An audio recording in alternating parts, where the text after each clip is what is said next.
Hello, my name is Margaret Adele, and this is not the video that I should be filming right now. It is December. There's a lot of very specific videos that go up in December. I could be doing my best books of 2020. I could be doing my 2021 reading goals. I could be doing any kind of retrospective wrap-ups for the year, or I could be doing all of my how to become an indie reviewer videos that I've been promising. Instead, I'm doing a rambling discussion because there's a newborn in the house. I've only had him for about 3 weeks now. Actually, a little less than 3 weeks. Was not planning on having this newborn in the house even as late as Thanksgiving, so my brain has not entirely adjusted, but I don't want to miss a Saturday video. So I randomly tweeted a thing because a thing occurred to me, and I thought this is a fun idea. Let's do a video on this. So today we're going to talk about why we should not refer to medieval romances or medieval fantasy books as such, and what we should refer to them as instead. Will this make a lot of sense? I hope so. Am I probably gonna get rambly and off topic? Also, yes. But to begin, let me give out my mini credentials in that I do have a history degree, a bachelor's in history. I also have a public history certificate and a master's degree in museum studies. And I have worked in history museums, even if I don't actually do a lot with it anymore because museums will require a lot of degrees for part-time jobs that pay $12 with no benefits. And I saw that and I said, nope. So I'm using my knowledge instead to ramble on a YouTube video. But this is kind of a big deal for me because I get so annoyed at the way that a lot of authors tend to use historical accuracy as this catch-all term to excuse away all of the isms that tend to happen in those kind of books. Homophobia, racism, xenophobia, all of it. Transphobia, name a thing. Sexism, whatever.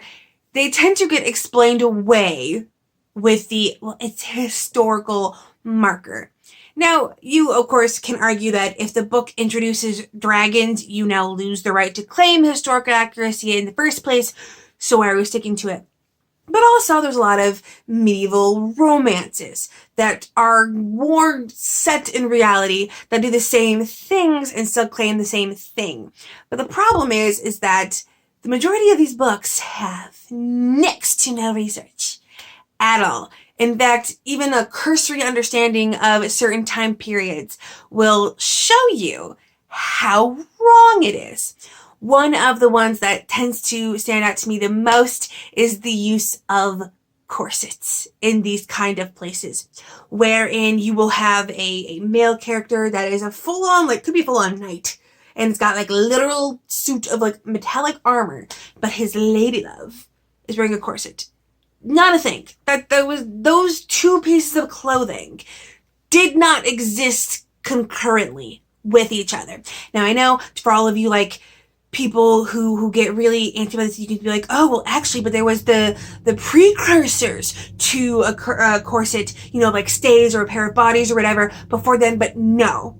That's not what these books are ever referring to. Because have you ever seen stays? I've seen a picture, if you're like me and you love those vintage historical dressers on YouTube, you've probably seen them before. Stays aren't cute for the most part. They can be cute as part of the outfit for making the dress the right silhouette, but their whole thing is we want to make things flatter and more lines, whereas the Victorian corset, aka the one most people think of when they think about this kind of thing, is meant to be much more shapely. And that's what a lot of these authors are referring to. But again, that is a Victorian undergarment that existed centuries after any kind of knight or medieval aspect.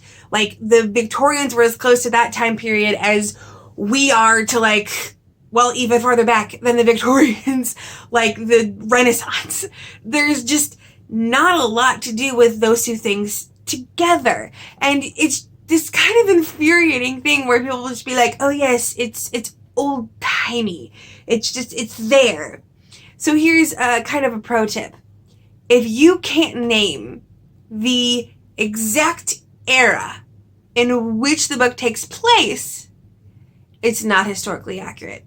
Or I guess historically accurate is kind of a misnomer. It's almost impossible to be 100% historically accurate. So let's call it historically adequate. It's very hard to be historically adequate when you are mixing up centuries of different customs and ideas. And let's be honest, most of these are usually Western based anyway. But that doesn't mean that you can't necessarily have fun and just make it generic and old-timey. That doesn't necessarily mean that every book that is set in a different type of society that is based on something that is previous to our own current times should be this historical epic that is incredibly well researched. But it does mean that we need to give up the idea that there is any historical accuracy in it. And there is this entire community that accepts that sometimes it's just fun to dress up as vaguish, ye old-timey things without trying to label it, without trying to set it down to like, we are being historically accurate. In fact, everyone agrees that, no, this isn't historically accurate. Why do we care about that? And that is the Renaissance Fair.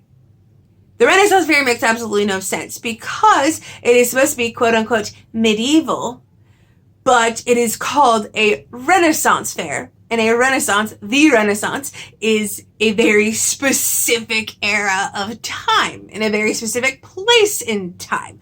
So it's this general idea of, yeah, we know this doesn't make any sense. You can dress up pretty much like anything you want. You want to come to here as like a 13th century princess, have a ball. You want to be a Victorian pirate, welcome.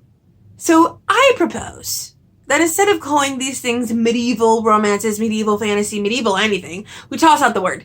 The majority of modern culture does not understand the word to begin with. We don't know a lot about that time period to begin with because the majority of the population at the time was illiterate, aside from like the elites. So it's not like we even have a lot of evidence or research to be done for that time period. I think like they basically have an idea of like, okay, like eyeglasses were low-key invented like maybe kind of around this area, although the original eyeglasses from the medieval ages did not actually have the earpieces. You actually kind of had to like balance them on your nose, fun fact.